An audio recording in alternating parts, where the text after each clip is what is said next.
Autonomous driving started.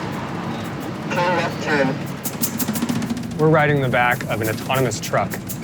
It's about to take a left turn into oncoming traffic. So their sensors... Intersection clear. Left turn.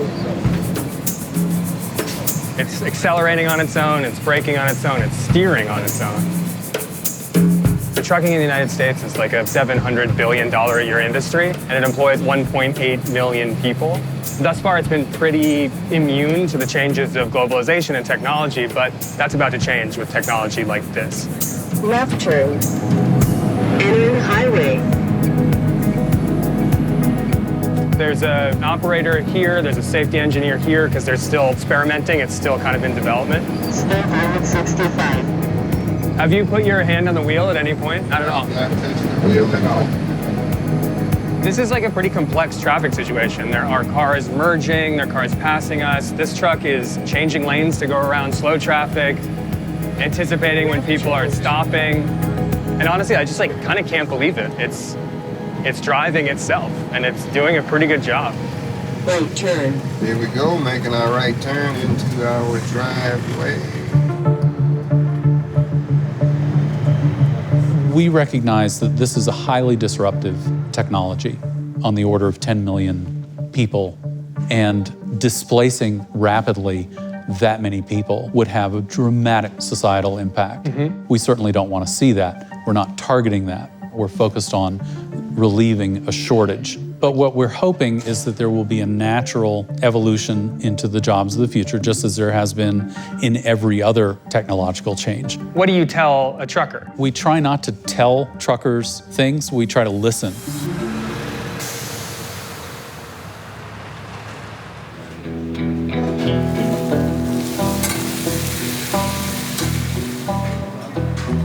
This is Chuck.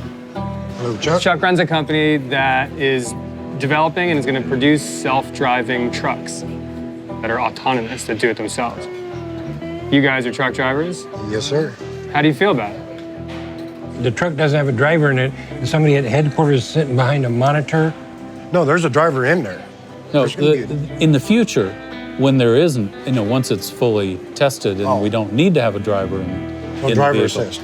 No, it's not driver assist. It is purely self-driving. So like a GPS, basically, you're going from point A to point B. There's GPS in it. There's a lot of tech, but GPS is a part of it. Okay. He took me into one of his trucks today. We did like a 90-minute run up and down I-10. Traffic was merging in, it was changing lanes, it was braking, it was accelerating. It was like... So does it do really good when the cars cut you off? A car cut us off. And you know what? It didn't slam on the brakes. The truck just kind of kept rolling. How's your equipment handling the high winds? We're actually surprisingly good in high winds. How much weight in the trailer? We've gone empty and loaded. Empty and loaded? Yes, sir. We have very complex control algorithms, and now we hold it with such precision that it is perfectly straight. It's tough. You seem pretty impressed. Actually, yeah, I am. I wasn't all for it, but I mean, I gotta see this.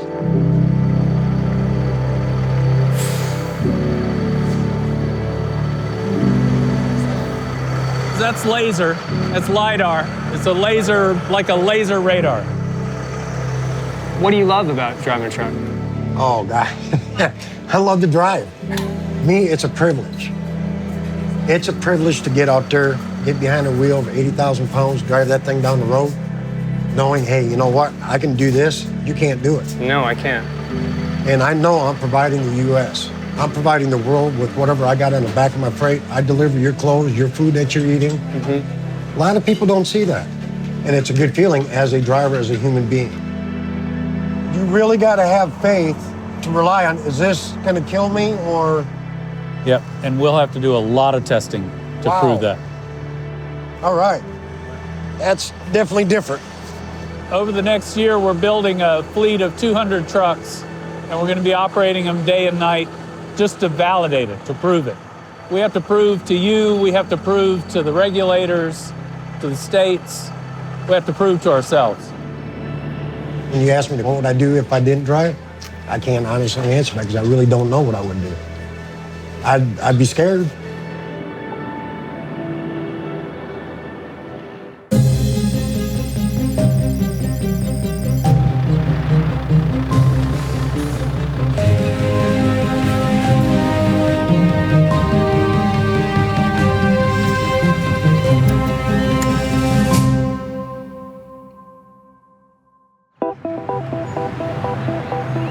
It's one of the first questions that every kid gets asked.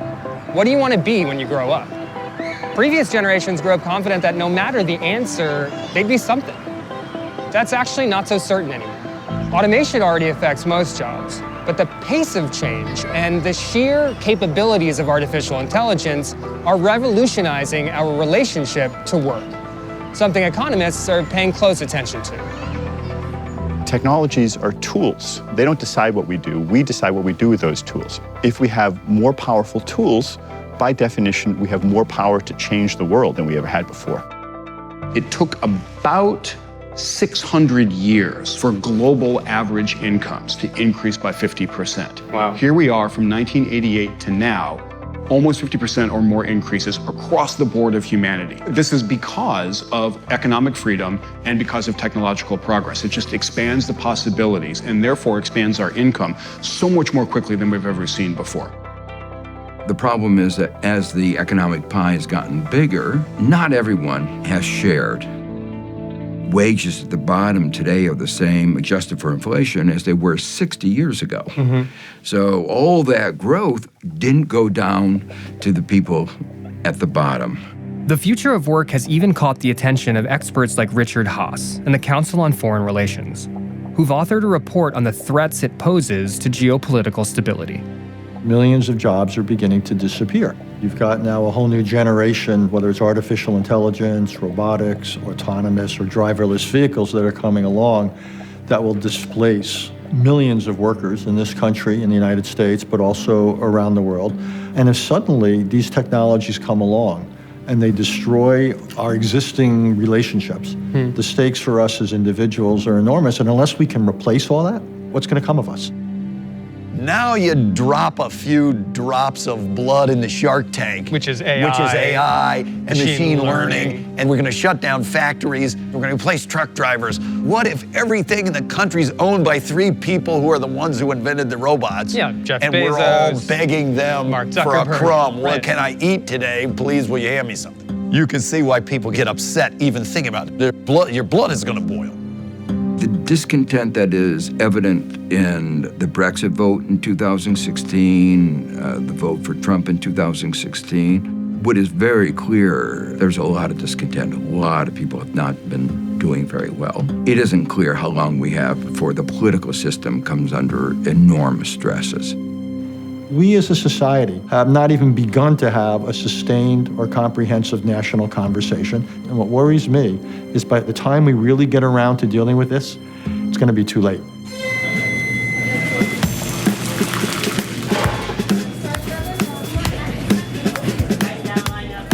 Over 3.5 million people work in fast food. It's one of the easiest jobs to get, and a good first step on the ladder up to a job with better pay and less grease. But at Southern California's Cali Burger, Gianna Taboni found out even this first step is in jeopardy. Our vision is that we want to take the restaurant industry and more broadly the retail industry and make it operate more like the internet. We want to automate as much as we can and allow merchants that operate brick and mortar businesses to see their customers in the same way that Amazon sees their customers. There you go, so you're done. That was 10 seconds probably.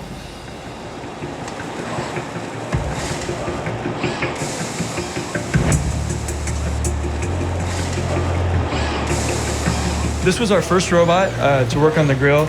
The entire fleet of robots that we deploy learns from the training that takes place here in Pasadena. So unlike humans, you teach one robot and you perfect it, and then you can deploy that software to all the robots in the field. What are the advantages of automating a business like this? For a restaurant chain, consistency is critical to success, right? Critical to scale. These restaurants will be safer when you automate them. Humans touching the food less. Labor cost is a big issue right now, right? It's not just raising minimum wage, but it's turnover. They come in, they get trained, and then they leave to go drive an Uber or do something else. I noticed you still have some employees back here. It's not just Flippy running the whole show. Yeah. So we currently think about this as a cobotic working arrangement, where we have the robot automating certain tasks that humans don't necessarily like to do, but we still need people in the kitchen managing the robotic systems and working side by side with the robot to do things that it's not possible to automate at this point in time. Natalie, how do you like working here? I I really like it. It's something different. It took a little bit of getting used to, but I really do like it. Yeah. Cool.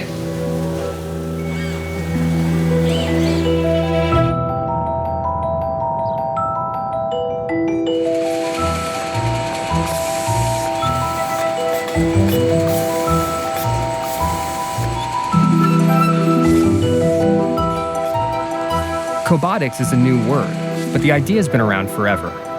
Let's integrate new tools into old tasks and do them faster. At Amazon's robotic-enabled fulfillment centers, thousands of newly developed AI-powered cobots are rebuilding how man and machine work together. We actually started introducing robotics in around 2012. So just like 7 years ago. Yep. Since then, we have created almost 300,000 jobs. Just in fulfillment centers like this? In fulfillment centers across the Amazon workforce. We have this first example of human-machine collaboration. These are mobile shelves that are drive units of the little orange robots you see below. Yeah. You can move those at will, any shelf at any time. And at the right time, like magic, at Universal Station, it's going to say, hey, I think that object is right here. Wow. Now she is going to do a pick operation. That's scanned, and if it passes that bar, it's the right object. Look at them go. These Yeah, shelves it's are crazy. But it's interesting. So who's working for who here? Because like the robots are coming to her, she's taking the stuff out and putting it in, but then she has to say to the robot, oh yeah, it's actually it. Is it on her time or is it on the robot's time? I love it. I love that question. It's great. It is a symphony of humans and machines working together, right? You put them both together in order to create a better system. Is there a day where there's going to be a robot who can pick and look through things just as good as she can? And is that a day that you're planning for? Are you already planning for it? Humans are amazing at problem solving. Humans are amazing at generalization. Humans have high value, high judgment, right? Why would we ever want to separate that away from our machines? We actually want to make that more cohesive. What's cool is that Amazon is growing big time, right? Yeah. And it's creating a lot of jobs. It's one of the biggest job creators in the world. So with automation, working hand in hand with people, is it making jobs better? I think it is making it better. First of all, our associates, they choose to come and work in our fulfillment centers, right? Yeah, sure. And we're really proud of the wage benefit that we are offering our associates. It's $15 minimum that we instituted this year. We're really proud of that. They are the reason that we're so successful inside our fulfillment centers. This is Jav. He's 23 and at the very beginning of his career. He dropped out of college for financial reasons, then left a job at an elementary school to become an Amazon associate because it paid better. He still works there, which is why he asked us not to use his last name. When I heard we was working with robots, I thought the idea was cool. That's something I only imagined coming out of a sci-fi movie. But I guess for the most part, I dislike the stowing process. Stowing, so what's that exactly? Just imagine just staying there just all day for those 10 hours. Yeah. You know, you feel like you have to move fast. You have to do right by the robots, you know? Do the robots work for you or do you work for the robots? Wow, that's a good question. I feel like I work for the robots. At Amazon, data seems like to be this like huge thing. Like, do they track your data as a human? They track everyone. Like, how many products are you actually moving in a single day? I think the highest I've ever stowed was 2,300 units. Wow. Yeah. You feel like the robots you're working with. Oh. Something you want to keep doing for a while? You want to stick around with it? What, Amazon? Yeah. No. That was quick, right? What agency do you have when you step into that building? What am I going to eat for lunch? But it's funny because it's like I'm hearing from people at Amazon that human creativity and problem solving is still something that they value. You heard that from someone? I did. I don't know. I haven't been put in a position where I can, like, you know, be creative. I'm pretty sure a lot of people haven't. I know that one day I would like to get a career that I don't feel like I need a vacation from. It's the whole thing of being useful, you know, like that's part of being a human. We all have to feel useful for something, you know. Do you feel replaceable? Yeah, of course. I know that if I get fired, there'll be another person in my place ASAP, so. Do you think they're gonna try to automate you out of your job? Yeah, because they wouldn't have to worry about people being injured on the job, you know? So if they could replace us with robots, I think it could be done. From 2015 to 2017, Amazon held competitions where college teams designed robots to do more or less what Java does all day. Single out objects, grab them, then stow them in a specific place. See how I can collapse the hand so I can get it into where it is? A robotic hand, I haven't seen anything with that sort of dexterity. That's Ty Brady, the same Amazon exec we met earlier.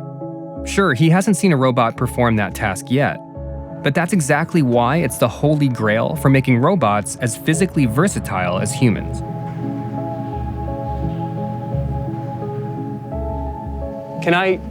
Will it hurt my hand? No. Hi. Yeah, it's not bad. Yeah. It's actually kind of gentle. So we've spent, I don't know, however many hundreds of PhDs and decades trying to make robots smarter at grasping. We're starting to get there with artificial intelligence and neural networks. But even still, it's still very early in terms of our ability to grasp. Right? And the Amazon picking challenge is a perfect example. Bunch of minds working on it for a long time, and we still haven't figured out how to just pick things from a bin. And that's a multi-billion-dollar, potentially trillion-dollar value proposition. What's so hard about it?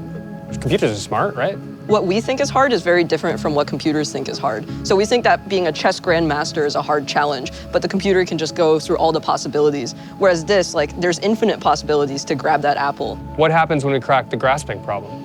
A lot fewer Amazon employees. This March, MIT and Harvard debuted a new concept of the grabber, saying Amazon's just the kind of company that could use it. Amazon already sucks up nearly 50% of America's e-commerce transactions and makes $1 for every 20 spent by American shoppers. There's a reason it's valued at nearly $1 trillion. But Amazon and its tech peers like Apple, Google, and Facebook employ far fewer people than the richest companies of previous eras. So even if robots aren't helping you find the right size at a brick-and-mortar Gap quite yet, that doesn't mean they aren't eroding the future of retail work. I spent most of my childhood in Southern California. The Whitwood Mall and La Puente Mall were the center of social life. Austin Goolsbee is a professor of economics and was the chair of economic advisors under President Obama. Retail was kind of often an entry-level job. There's probably 16 million, 15 million people in the United States work in retail. Yeah. And this technology, if you want to think of it as that, Yeah, it's interesting. replaced a different kind of retail. So could you see a mall like this, an example of kind of creative destruction? Yeah, maybe. I mean, you can see the destruction. How could you make a living doing that? You know, the hat world. Hat world. So, Well, there's two. There's Hat World there's and Hat Station. You know, they're competing against each other. Yeah. And now it almost seems quaint. From the 80s and the 90s and into the 2000s, if you had, say, a college degree, the technology has been great. And it's allowed you to increase your incomes a lot. Yeah, yeah. If you're the financial guy, the number of deals you can do has expanded exponentially as the computing power has gone up. Those same technologies have come at the expense of expensive physical labor. That's the first thing they try to replace. One virtue of technology is that it's impersonal. It's an equal opportunity disruptor. So even as automation and AI hit lower wage jobs, they're coming for higher wage jobs too. And the people at this MIT conference are pretty excited about it. The biggest, I think, focus for a while is going to be AI acceleration. Basically, can we use machine learning and AI in fields that have not had it so far? What do we have to do? Let's fund them, let's hire the people, and so forth, to bring those tools and techniques to science. Most of us walk around with this implicit rule of thumb in our heads about how we should divide up all the work that needs to get done between human beings and machines. It says, look, the machines are better than us at arithmetic. They're better at transaction processing. They're better at record keeping. They're better at all this low-level detail stuff than we are. Awesome. Give all that work to the machines. Let the human beings do the judgment jobs, the communication jobs, the pattern matching jobs. When I think about the progress that we're seeing with AI and machine learning right now, that progress is calling into question that rule of thumb in a really profound way. Right. Because what we're seeing over and over is that the computers are better at pattern matching than we are, even the expert human beings, and actually, they've got better judgment. Judgment calls are basically all we do at the office every day. We take the facts at hand, run them through past experiences, give them a gut check, and then execute. And these days, we're offloading judgment calls to computers all the time. Whether it's to take the subway, take the streets, or take the highway, or what to binge watch next. And what's behind these decision-making tools is a technology called machine learning. Some machine learning relies on programmers presetting the rules of the game, like chess. World champion Garry Kasparov walked away from the match, never looking back at the computer that just beat him. Others utilize what's called neural networks to figure out the rules for themselves, like a baby. This is called deep learning. However it's done, programmers use other recent innovations, like natural language processing, image recognition, and speech recognition, to take the messy world as we know it and shove it into the machine. And the machine can process more data, more dimensions of data, more outcomes from the past, more everything. And could even go from helping making judgments in real time to making predictions about the future. With vast amounts of data available in the legal, medical, and financial world, and the tools to shove them all into the computer, the machines are coming.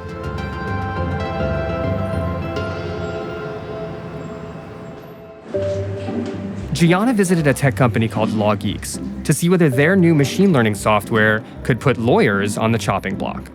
We've built an AI engine that was trained after reviewing many different contracts. How many? Tens of thousands, wow. Even more. We decided to focus on automating the review and approval of contracts, so simplifying and making that process faster. The actual analysis that happens on the back end takes a couple of seconds. The work is actually going through the report that the system generates and then fixing whatever issue that is found. So the system has flagged all of these items for you? Exactly. Okay. Some of them are marked red, meaning that they don't match my policy, and some of them are marked green, meaning that they do match my policy. It gives me all of the guidelines about what the problem means and also what I need to do in order to fix it, but then I fix the problem. So didn't spell check start doing this like in the 90s? Okay, that's... Like how is this different? Yeah, the way LawGeeks works is very different. It actually looks at the text, understands the meaning behind the text. Oh, wow. Very similar to how a human lawyer would review it, right? The only difference is that with the AI system, it never forgets, it doesn't get tired, and it doesn't need to drink coffee. Hey, Gianna. Tunji. Nice to meet you. How's it going? You ready for this? Yeah, I think so. Let's do this. All right. I feel like John Henry. So, Tunji, you're going up against this AI system with Nori to spot legal issues in 2 NDAs. We're rating you guys on both speed and accuracy. And because this isn't a commercial for LawGeeks, we need you to try your hardest to beat this computer. On it. Alrighty, on your marks.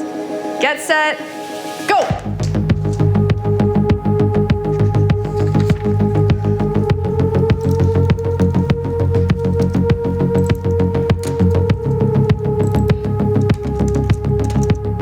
So we snuck a little phrase into this contract. It says, in case of any breach by the recipient of any obligations under this agreement, the recipient will pay Vice News a penalty of $15,000 per event. So we're gonna see if Tunji and the AI system can find it.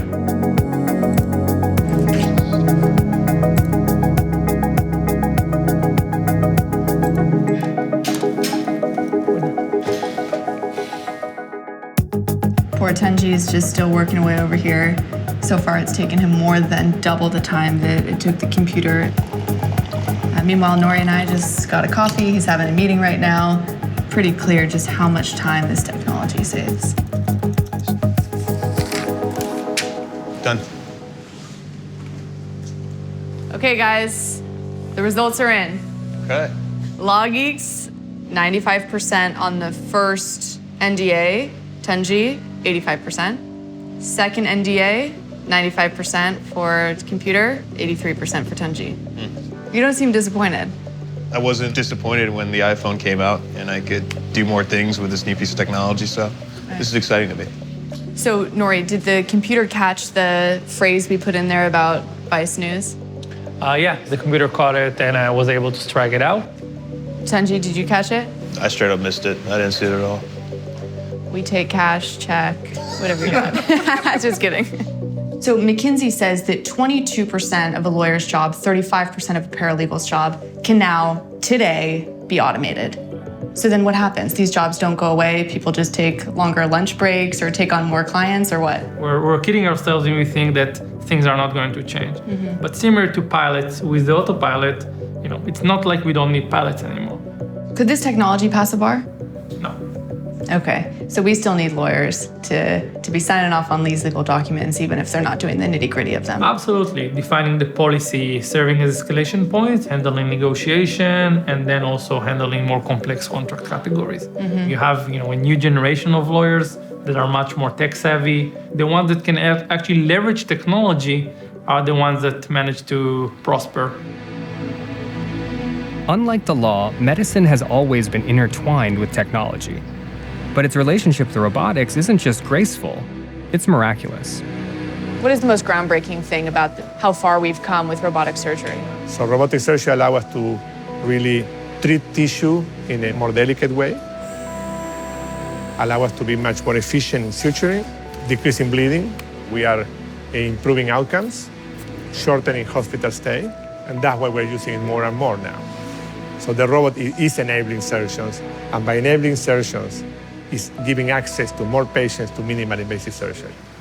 Okay, we're good to go. That's great, right? Because one of the huge problems in our healthcare system, right, is that not enough patients are getting seen when they need to be seen. Not only that, not every patient gets the same care. You may have great surgeons in one area, but not in others areas with the same experience. The robot is flattening that. You ready? Ready. I think that the biggest groundbreaking part is the fact that I am operating on a console and the system is on the patient. We have all the degrees of articulation you will have in your hand inside the abdomen. That's revolutionary. Jeez, that's close. Okay, I'm gonna go out and have my espresso. The way robotic surgery is evolving, do you see any jobs, like the job of a technician or a physician's assistant, going away? No, but what we have seen is the opposite, is them being much more involved.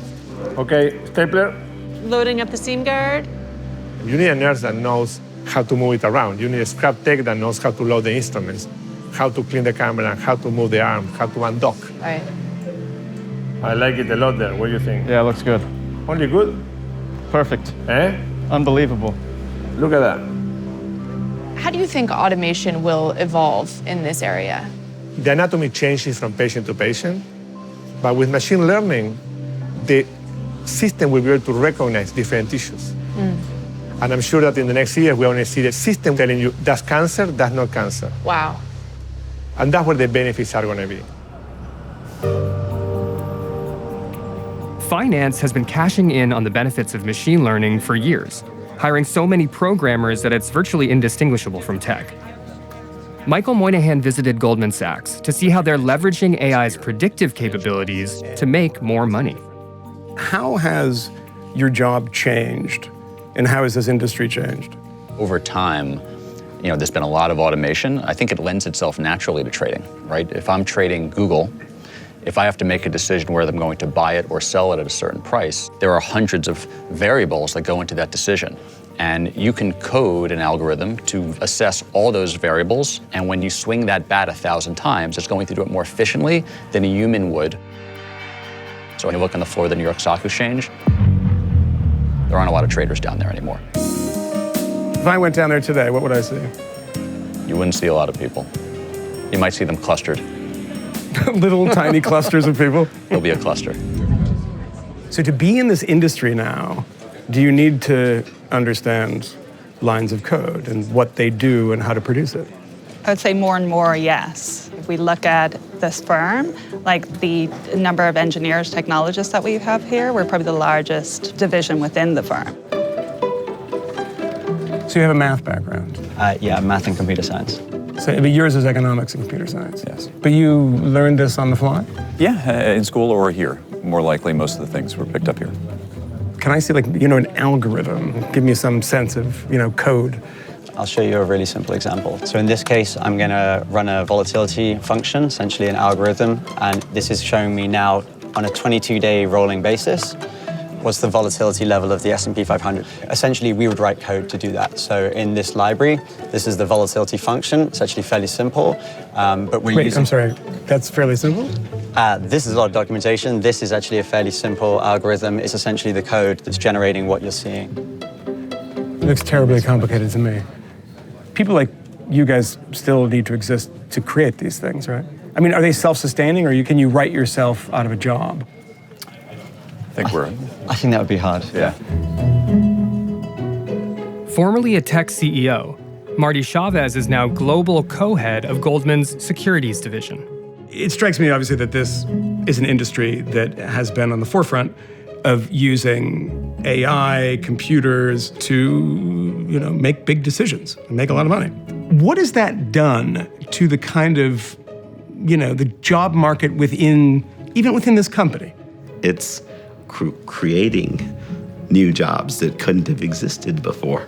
Whole new businesses now exist for us and out in the world that wouldn't have been possible without the technologies that have arisen over the past few years, whether they're machine learning, cloud services, open source, right? All of those activities go into, for instance, our new consumer lending and deposit taking activity.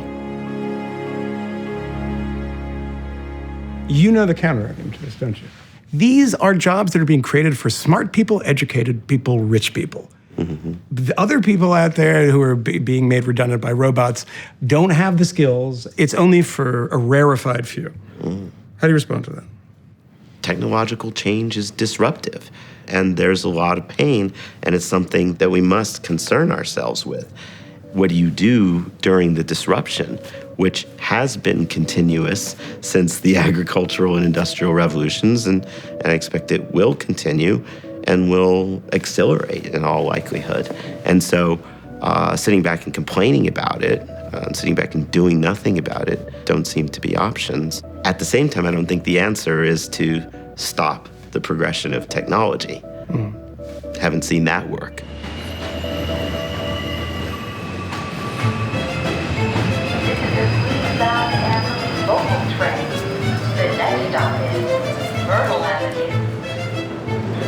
It's worth noting at this point that even if AI tools are better at making decisions, high-level judgment jobs aren't about to be automated away anytime soon. And let's be clear, the people who are most excited about AI's creative potential aren't the ones getting replaced.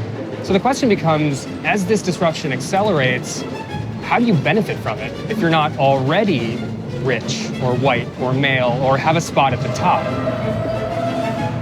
Let's put it this way. It's a lot easier for all of us to get directions, but it's becoming increasingly hard for most people to find their way to a stable career. And there are not a lot of people whining about it. There are a lot of people who are racing to catch up.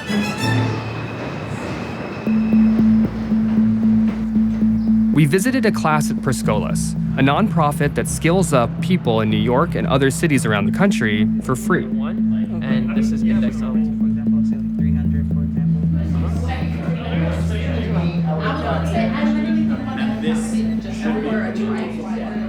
I have had just about every terrible job you can imagine. Fast food, grocery store, stock clerk. I was a supervisor at a retail store while I was in college. I was a mechanic. I worked in the industry for over 10 years. Then I went to substitute teaching. Then I went into solar, doing sales. And then I was a writer, and then I became an English teacher. Reservation sales agent. Customer service, marketing. Now I am here at Priscolas. You do that in Code Pen, right? Yeah. Okay. The job market is really shifting towards gig economy. Like, what do you have that you can work for yourself or work for someone else? A year ago, I would have told you that I was gonna go to grad school and get a PhD and all that good stuff. But the reality is when I graduated and I was looking for jobs, one of the main things that kept popping up was software engineer, coding, tech. Do you think you would have made the move if this place wasn't free? No, because just graduated college. So, you know, Sally Mae is still knocking on my door. They're knocking on my door right now. Is that them? You see? I just said their name and here they are. When I put the comma, right, and I put the P, does that mean parent and P? I'm a mom of 3. So my last job, I was working at a busy call center, and I was in a place where I felt, you know, undervalued. Robots was gonna come and take my job, and I would have been without a job, and what would I have been able to pass on to my children? Hi, how are you doing? With this, I can give them a skill. They can be in a better place in the next 10, 20 years, opposed to how long it took for me to figure this out. Do you think you're at a disadvantage as far as like the job market itself? You look at the tech industry and it's like most, like other than South Asians, East Asians, it's like not a lot of people of color. Yeah, I wanted to touch on that. This is actually why I decided to specifically go into coding, because this is one where at the end of the day, it's just how good your applications are, your codes are. Growing up, I used to think this was just magic, or like it's done by all the smart kids in California, you know? So I want to prove that it can be done by some kid in Queens who just want to do it. A perfect world is that we have enough investment that we could grow to meet both the size of the demand and the size of the supply. We have more employer partners willing to hire than we have graduates for. We have more students or applicants applying to Perscolas than we have spots for. Right. The constraint to our growth is resources. The domestic investment in workforce retraining is so small. And the impact automation is going to have is not going to be equitable. That it's largely people of color, largely women who are in the current low-wage occupations that are going to be displaced. There really should be some critical thinking and some action that legislators are taking to invest in programs like this. For decades, the federal government has repeatedly taken action to fund reskilling. I'm proud today to sign into law the Job Training Partnership Act, a program that looks to the future instead of the past. Giving all Americans the tools they need to learn for a lifetime is critical to our ability to continue to grow. So the bill I'm about to sign will give communities more certainty to invest in job training programs for the long run. But in today's dollars, that funding has fallen for years. President Trump campaigned on bringing jobs back to American workers. A Trump administration will stop the jobs from leaving America. And he signed an executive order enacting what he calls the White House's pledge to America's workers, installing his advisor and daughter, Ivanka Trump, to lead the charge. It's one of my favorite words, reskilling. Reskilling. We're calling upon government and the private sector to equip our students and workers with the skills they need to thrive in the modern economy.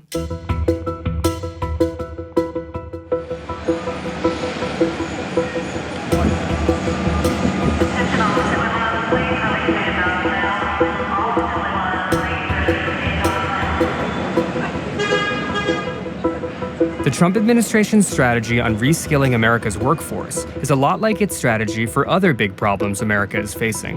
Rather than increasing public investment, they prefer to see private industry fill the void. For the past 9 months, the Trump administration has been twisting the arms of CEOs to promise funding for worker education and training. And so far, more than 200 companies have signed on, with Toyota being the latest. Toyota signed our pledge to America's workers for 100,000 enhanced career opportunities, apprenticeship, new jobs, new development, workforce training. I think James was a little bit inspired. He's just increased that commitment to 200,000, which is unbelievably exciting. The American worker is great. The Kentucky worker is greater still. Does government have a role? Absolutely. But is it to define what the workforce looks like? No. If the state were to develop a program for Toyota's workers of the future, it would be a failure. I'm telling you straight up. Toyota knows what Toyota needs. But the risk, perhaps, is a reliance on a company that isn't, owned by you and me like the government is. It's owned by shareholders. Is there a problem with having a private response to a public problem? Who has more of a vested interest in getting this right? The government or the private company? Well, the private company does. It is in the best interest of a Toyota or any other company to train the best quality people, pay them as much as possible, give them the standard of living and the quality of life that makes them want to come and retire 20, 30, 40 years later from the very same company. It's in the company's interest until it isn't. And the thing about a company is, like, we don't elect their executives, but we elect our government officials. Yeah, but the idea that we're going to rely on government and elected people to come up with rules for training people for jobs that you will volitionally want to buy the products of is crazy. Under the pledge, they're promising 200,000 new opportunities. They're promising to reskill and retrain 200,000 people. So they have the capacity to do that. What happens if they break the promise? Again, they're going to do their... Can you mandate that government does it? If they don't do it, it's not like we're going to not reelect their CEO. If they don't do it, they might have some bad publicity. People might not. Think it won't affect their CEO? Here's what happens. If they don't do it, if they're not making these investments, there's not a chance that they survive.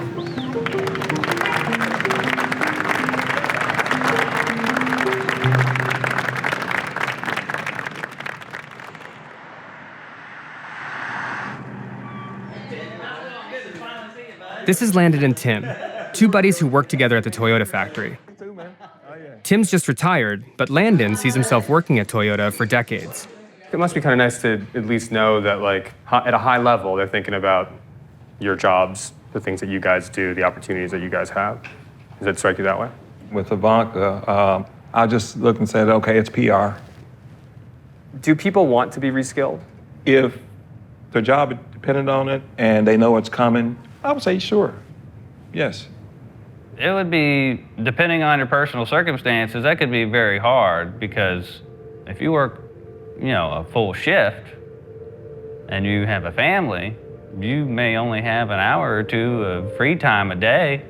Are you supposed to go drive to a training facility and spend a few hours a day there before you go to your shift, work your shift? Mm-hmm. I don't think very many people would do that. Do you guys like your job, or do you like working there? You go, Timmy. I actually love my job. Yeah. Because I've always loved working on cars. So my job was pretty much up my alley. There are parts of my job that I like. Mm-hmm. It's you're creating something. There's no way it could exist without someone putting it together. Exactly. So, yeah, I have a wife and 2 daughters. Right. I want to spend as much time with them as I can. Mm-hmm. They're young and they're not going to stay young for long, and I hate missing the time I miss with them at work already. Right. I just want to spend as much time as I can with them, and I want to retire. That's the goal. For people in the workforce today, reskilling boils down to doing more work just to keep up. To Andrew Yang, a former job creation specialist and now long-shot presidential candidate, the spotlight on reskilling hides a larger imbalance between the goals of workers and the goals of their employers. We are so brainwashed by the market that otherwise intelligent, well-meaning people will legitimately say we should retrain the coal miners to be coders. Yep. We are trained to think that we have no value unless the market says that there's a need for what we do. And so if coal miners now have zero value, then the thought process is, we have to turn them into something that does have value. What has value? Coders. Mm-hmm. And then 12 years from now, AI is going to be able to do basic coding anyway. Sure. So this is a race we will not win. The goalposts are going to move the whole time on us. What are the solutions? Like, what are you proposing? We start issuing a dividend to all American adults starting at age 18, where everyone gets $1,000 a month. So basically a universal basic income. Yes, we rebranded it the Freedom Dividend because it tests much better with conservatives with the word freedom in it. And it's not a basic income, it's a dividend, which is to say, like, the economy is at a surplus, so everyone deserves a piece of the pie. Yeah, no, all of us are owners and shareholders of the richest society in the history of the world that can easily afford a dividend of $1,000 per adult. People need meaning, structure, purpose, fulfillment. And that is the generational challenge that faces us. It's not like the Freedom Dividend, giving everyone $1,000 a month, solves that challenge. No. It does not. But what it does is it buys us time. It buys us time and also channels resources into the pursuit of meeting that challenge. You know, it ends up supercharging our ability to address what we should be doing. Universal basic income, once a marginal political fantasy, has been embraced by more than a few rabid capitalists in recent years. We should explore ideas like universal basic income to make sure that everyone has a cushion to try new ideas. It's free money for everybody. Enough to pay for your basic needs: food, shelter, education. I don't think we're going to have a choice. It will come about one day, and I think Out of necessity. Out of necessity, and I think that, you know, cities should experiment. Michael Moynihan went to one city that already is. Mayor? Good morning. Michael Moynihan, how are you? Thanks for doing this. Stockton's mayor won election at just 26 years old, taking office 5 years after the city declared bankruptcy. So you grew up here? Born and raised. Born and raised. This is home. And you left for a brief period to go to Stanford, Left for 4 years. I came right back. With funding from Silicon Valley, he's launched a pilot program that's giving 125 residents $500 a month for 18 months. Why do Silicon Valley guys like this so much? Can't speak for all of them, but I think a lot of them see how detrimental it would be to society if there's mass number of people who are automated without any way to make a means for themselves, without any way to provide for themselves. I mean, is it people in tech kind of paying indulgences and saying, hey, we're kind of screwing this up. We feel bad about it. Here's some money. I know some people are talking about robot taxes and things of that sort, and I am in very much agreement with that they have a responsibility to society. It's voluntary now, but it might be at the point of a gun later. Yeah, voluntary to start and pilot, but absolutely, I think to scale it, it's not going to be about generosity. It's going to be a matter of policy. The criticism that most people get for UBI-type experiments is that, all right, you're just giving people money and a handout, et cetera. That's a start, but what's the long-term goal for jobs in Stockton? The hypothesis we're working on is that folks have their basic needs met, and then create the workforce of the future, primarily starting with the kids in our schools now, but also with adults, and giving them opportunities for retraining, reskilling, but also supporting people in their entrepreneurial pursuits. Folks with a lot of potential, but historically folks who haven't been seen as important enough for investment or important enough for government to really partner with. So that's what makes me really excited about the work we're doing in Stockton. So yeah, this is the downtown marina. Watch your step. There's basically nothing here when you were a kid, when you were like 5, 6 years old. Funny, I never really came out here until I came back for city council. Yeah. This wasn't part of my Stockton, but I think for me, this spot's so important because it represents real potential. There's not many cities that have this. Yeah. When we talk about the future of work, we're talking about how do we ensure that those left behind today aren't further left behind tomorrow? And that's my biggest fear. The folks who are making the least now are the most likely to be automated out of jobs and making anything. So for me, a basic income isn't even about the future of work. It's about getting our foundation set in the present so that when the future of work happens, we have a firm foundation on which we could pivot and figure out what we can do with and for people. What's attractive about UBI is its simplicity, but that's also what makes it vulnerable to critique. I don't think these utopian ideas of universal basic income, robots do all the production and then everybody stays at home with a decent income and plays video games. I think that's a very dystopic future and it won't work, and I think it will lead to a huge amount of discontent. We really have no option but create jobs for the future. Politicians have to start engaging these issues to figure out what's politically feasible. It's going to trigger fundamental debates about things like a universal basic income that everybody ought to get money. And the question is, okay, well, where's that money going to come from? According to a progressive think tank's analysis, a UBI program giving every American $10,000 a year would cost the government more than $3 trillion annually. The entire 2018 federal budget was just over $4 trillion. Universal basic income isn't the only policy being floated to shore up the workforce's shaky financial foundation. Whether it's using federal funds to guarantee jobs for anyone who wants one, giving tax breaks to companies to create more jobs, or strong-arming companies to keep their factories open. What all these policies and strategies tell us is that the broad consensus is that right now, things aren't working.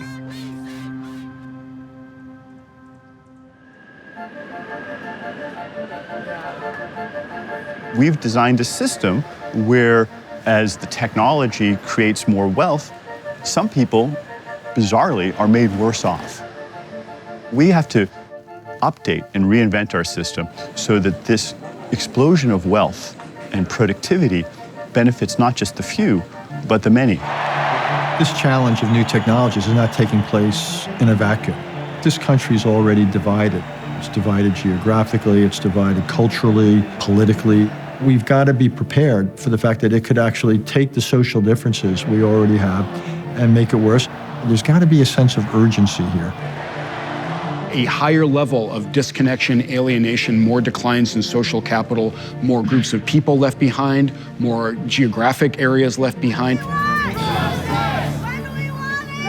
This is not a recipe for a stable, prosperous, happy society. My worry is not that the robots will take all the jobs. My worry is that more people will be left behind and will feel left behind by what's going on. If we continue in the way we've run our economy for the last 40 years, it will be disastrous. And so when we talk about the future of work, we're kind of talking about the future of the whole system. That's right. I mean, you cannot have a prosperous economy without prosperous workers. Voltaire said that work saves us from three great evils: boredom, vice, and need. So much of our identities are tied up with our jobs. People ask you how you're doing, who you are, what you do, and it's central to our sense of self. If we have millions or tens of millions of chronically long-term unemployed, what's going to become of those people? It's not simply a question of how are they going to support themselves. What are they going to do?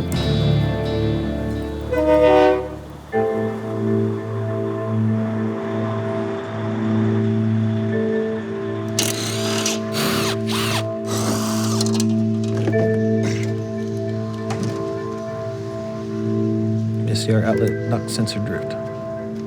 1 box. Conversion efficiency. Yep. 1 box gone. You know, someone might say, robots are coming, might as well hang up the keys now. Does that go through your head? It's gonna happen. It's gonna happen. What's gonna happen? I mean, with these vehicles driving by themselves.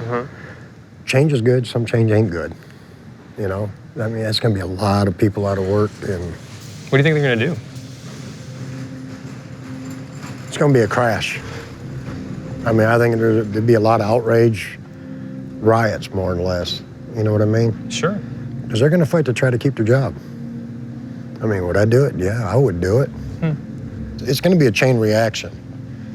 In reality, you gotta look at the economy and what is it gonna do to the economy? What is it gonna do to the American people? To the end, not just the industry, I mean, to the world. I mean, what's gonna happen? You got the whole world pissed off. But me, I want to die in the truck. Really? I'm gonna die in the truck, brother. I've told all my friends, I've told my family, that's when I retire, is when I die in a truck. Yeah. I mean, I've been doing it for too long. It's in the blood.